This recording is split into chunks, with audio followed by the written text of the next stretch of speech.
Good afternoon, everyone. Welcome back to the Carter James Ranch over here at the home place. I made a video not too long ago about having to change our sheep system from the netting to the wire here. I ran one reel and back and forth, so I got 3 wires up with one reel just in this circle drive here at the home place where the sheep are, and I'm trying to observe to make sure the dogs don't touch it. I've actually got a pretty strong charger on there. Unfortunately, when we had all the netting up, we got a charger that could electrify 9 to 1500 foot strands of netting, and so it produces a really strong charge on this. I would just really hate for the dogs to put their nose on it. It's popping anywhere from 5 to 10,000 volts, so that would Indy, no, that would be a really negative experience. So Indy might try to go through that. No, I pointed to the wire and told them no, and so hopefully they can not test it. But the dogs will be the hardest thing to keep in. The sheep, Mr. Ram actually backed into it, and through his thick hair I heard it pop, and he went running away from it. So I think this is going to work really well for the sheep. Not sure how it's going to work for the dogs. I tried putting it as low as I could to the ground. I alternated between going on the lowest spot, like this one's on the lowest hitch, and then over here I raised it to the second notch from the ground. I didn't want the puppy specifically to try to go underneath that and for them to get lit up. Coda, you doing okay? Good boy, Coda. I don't know if the sheep get shocked. I'd feel really bad if the dogs get lit up on it. And what I might do, I might swap out our charger for a lesser charger. We've actually got a lesser charger, one that's not as powerful, that we're using for one of the cattle fences right now. So I may try to go grab that. These dogs don't need to get 8,000 volts popped on them, especially on their nose. That would be awful. So far, just let them in here. So far, it's working out pretty dang good. The dogs have listened not to test that, and I can tell you it only took a fraction of the time to set this up. Now, it's not a huge space, but this is way less work than setting up all the netting. I mean, you can see the netting up there I set up.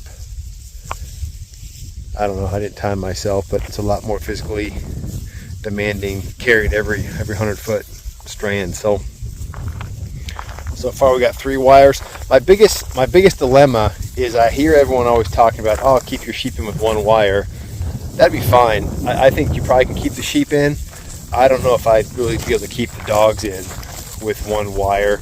I think they could go underneath, come and go, which is not necessarily a problem if they just kind of all stayed around all the time.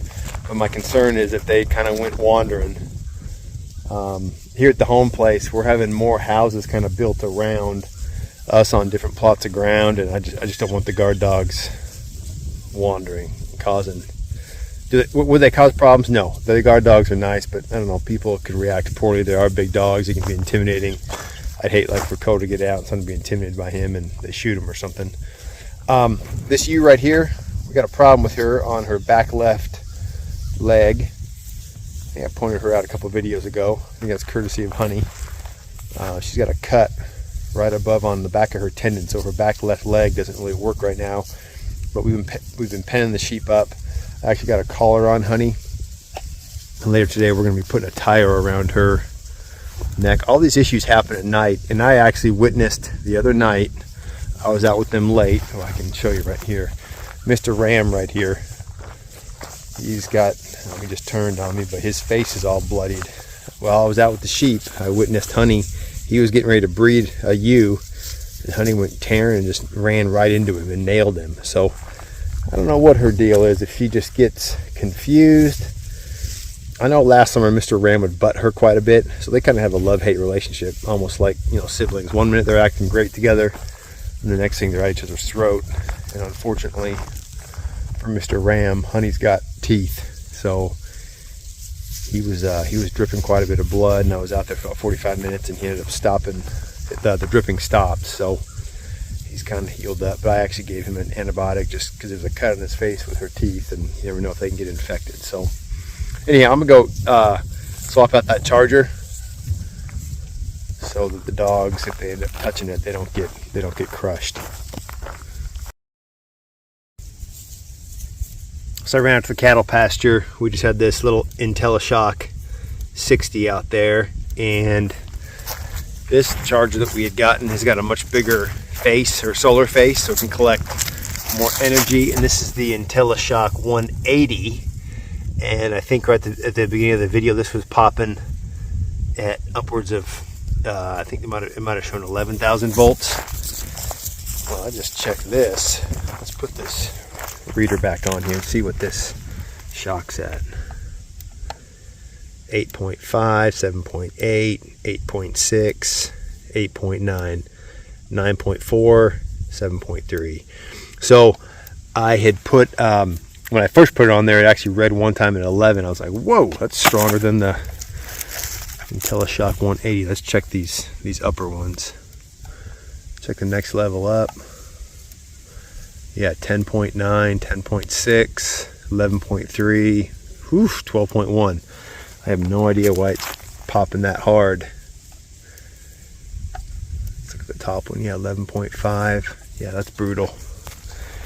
Well, I don't understand that at all, but all I can probably say is this thing is juiced. We've had full sun yesterday, full sun today, so they're popping really well. So I figured right here at the home place, right out front, we'd get this circle drive graze. I'm about to leave here in a little bit. Maybe I'll run them back through over into the netting where they can hang out while I leave. Got some people showing up to the Carter James Ranch today wanting to buy some beef and take a look at the cattle herd, so that's great. New couple to Paola, so look forward to meeting them and showing them what we got going on over there. So I'm excited, folks. Just taking another step into moving away from a real laborsome fencing system to something that's a little more we do for the cattle. This will allow me also to set up bigger paddocks where I don't have to move them every day. I can then set up into a 2-day move, and it'll be a lot quicker to take it down and put new paddocks up. So good stuff. Beautiful day for the dogs to be resting. Even if they're laying in the sun, it's not that hot. We're supposed to get right up to about 70 degrees today. They're on November 13th. So beautiful fall. So that's what I got today. So thanks a lot for watching. I'll keep you in the loop on what we're doing with the new cattle or new sheep fence. Ooh, let's see if this ewe, she's getting really close. Ooh, I wonder if she's sensitive about the shocker. She was within centimeters of her ear getting blasted. So 3 wires.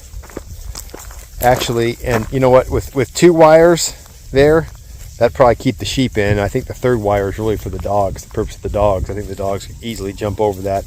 They could jump over this 3rd one too, the bigger 2 anyway, but I don't think they will. So there's Mr. Randy. You see he's got some scars on his ear where honey of him kind of gotten into it. So, all right, I could ramble on. So thanks all for watching, everybody. God bless. Hope you have a great day wherever you're at, and we'll see you next time.